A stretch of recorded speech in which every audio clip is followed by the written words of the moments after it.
Well, the Buckingham Conada is on sale, so here's a little conundrum for you. Do you buy it now and then next week just add the guns to it, save yourself about $500,000? Or is that rubbish? Will it come out next week as a completely separate helicopter and you'll end up having to sell the one you just bought and lose $500,000? Well, I've gambled. I bought mine now, so let's give it a little test drive. First impressions walking up to it, well, it is a bit smaller than I expected, but that said, it is a four-seater. Those back doors don't appear to shut, which is a little bit of a shame. Then, of course, where's the tail rotor? Well, there is no tail rotor. This helicopter is based on the MD Explorer, and it uses the NOTAR or no tail rotor system, using a fan to blast air out through a slot.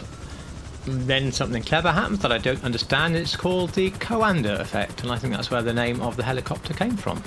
But this is my first flight of the helicopter, and even in stock form it does inspire a lot of confidence. It seems to handle nicely, it took off incredibly quickly, and it goes under bridges, so far a complete win. I'm just using my keyboard to fly, so if something is unduly twitchy, it can be rather unpleasant to fly on a keyboard where you are effectively banging the control column forward, back and left and right the whole time. Well, I have to say this seems perfectly judged for keyboard flying. It seems quite easy to fly it, with a fair degree of accuracy, and overall I'm very happy with it. Anyway, let's get into the hangar and let's see what else we can do with this. I certainly hope after spending all that money that it's not one of those things that only has paint and liveries, but let's see. Well, as I've already gambled once, I may as well do any performance upgrades and gamble a bit further. So I see armour's available, so that's going straight the way to the top. Next we have engine, well that's going all the way to the top as well, of course. Handling, now I'm a little suspicious here. I often find that when I go for race handling the thing is too twitchy for a keyboard, but that said I will go race handling and we'll see what it's like. On to liveries. The first two liveries are based quite clearly on police liveries. I just find that without any writing on the side like the police have, not quite as good as they could have been, although I do like the green one. This red one I like because the writing on the side of the helicopter makes it look a little bit more realistic. Then we've got some nice patterns. We've got Weasel News. Not sure how Zero Gas figures in. That blue one is really nice, and I think this blue striped one again, that could be really nice with some white paint work. And I like that last one as a nod to the aerial city tours you sometimes see available. I'm just trying again with some grey paint to look at some of my favourite liveries, and I thought the red ones work quite well with the grey, and therefore they might work very well with silver, so let's try some silver paint. Now I do like that overall. I think the sort of silver works very well, a little bit more interesting than just white, quite a classic combination. So what about maybe the metals? They do look pretty interesting. I'm not sure about the gold. I do like the gold. I think with the black livery the gold would be very good, but with red maybe not. But this brushed aluminium, I do like this. It's a fairly subtle build, not the brightest in the world, but it looks realistic and I like it, so let's take it for a flight.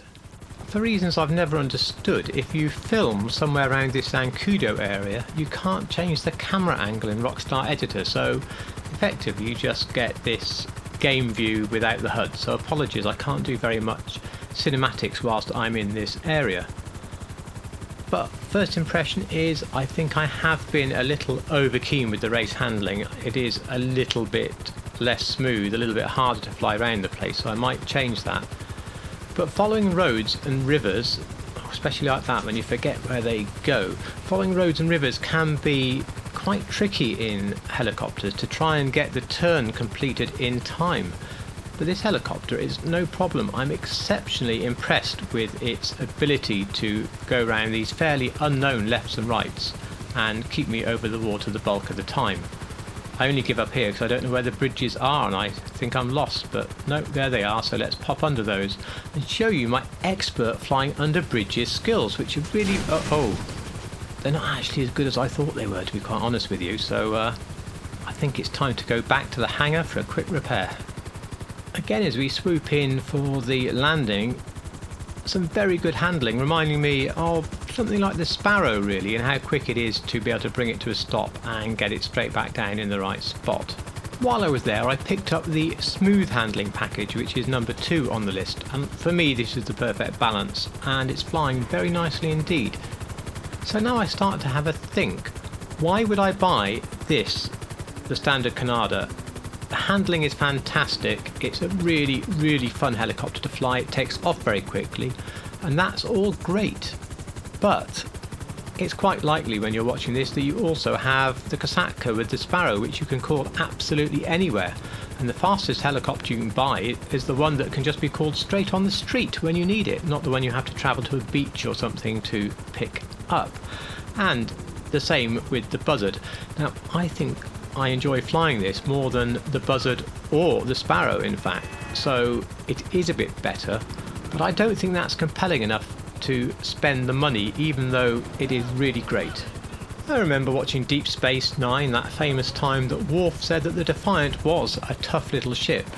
And I have to say, this helicopter is very similar. Because if you fly like me, far too low, and things like this happen to you, like they happened to me, it's really handy that, unlike the Sparrow, it doesn't just explode on impact. You just brush off the bits of broken glass and carry on. So I highly rate this for its toughness. I also highly rate it for its speed, its quick takeoff, and especially its agile handling, which allows you to do some very silly things. Now, a lot of people in the game, and I think I include myself in this, have bought the bulk of the things they want and still have a lot of dollars in the bank. And I think in that case, hey, just buy this anyway if you don't have it. It really is just a fun helicopter to fly. So I really like it, and if it was a car, I'd give it some really good star ratings. But of course, next week there is the weaponized one. We don't know if it's going to be a separate version, and I know you're looking to me to say, should you buy one now and potentially save $500,000, or should you wait and not save that money and maybe lose some money selling this one? I can't answer that. Nobody can. I've watched a number of YouTube videos and everybody has a different idea on the topic. So it's just a gamble, but hey, at least if you buy one now, you can have a play with it for a few days while you wait and see. Well, thanks to the toughness of the helicopter, my character is still alive. That's great news, and I hope you found the video useful. If you did, please do give me a like, and as always, thank you so much for watching.